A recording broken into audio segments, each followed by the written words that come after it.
क्या आप एक लॉ रिसर्चर हैं और बिगिनर भी हैं?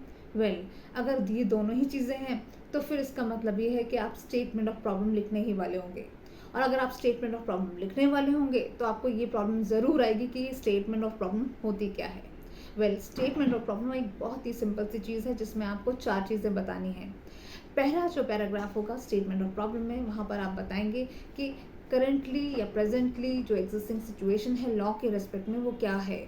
फॉर एग्जाम्पल अगर आप बात करें फैमिली कोड्स एक्ट की, तो आप बताएंगे कि फैमिली कोड्स एक्ट जो है वो उनका ऑब्जेक्टिव क्या है, वो क्यों आए हैं, वो क्या प्रॉब्लम्स सॉल्व करने के लिए लेजिस्लेचर ने ऐसी लॉज को इंट्रोड्यूस किया है।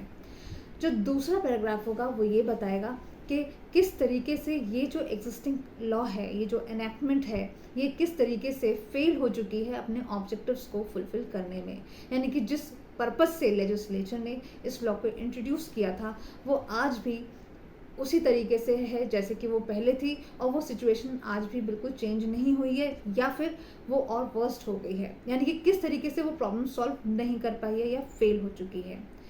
तीसरा जो पैराग्राफ होगा उसमें आप बताएंगे कि जो लॉ रिसर्चर है उसने उस पर्टिकुलर टॉपिक को या सब्जेक्ट को क्यों चुना है।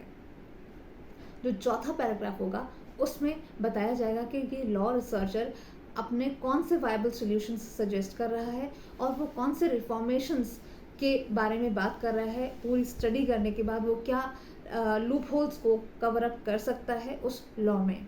तो इन चारों चीज़ों से ही एक स्टेटमेंट ऑफ प्रॉब्लम कॉन्स्टिट्यूट होता है।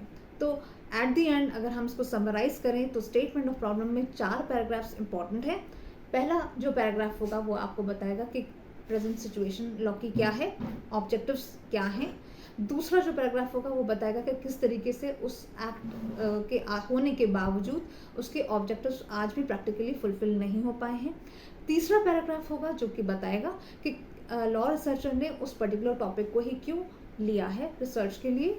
और जो चौथा पॉइंट होगा, पैराग्राफ होगा, वहाँ पर आप बताएंगे कि लॉ रिसर्चर ने उससे रिलेटेड कौन से सॉल्यूशंस या रिफॉर्मेशंस सजेस्ट किए हैं जो कि प्रैक्टिकली इम्प्लीमेंटेबल भी हैं।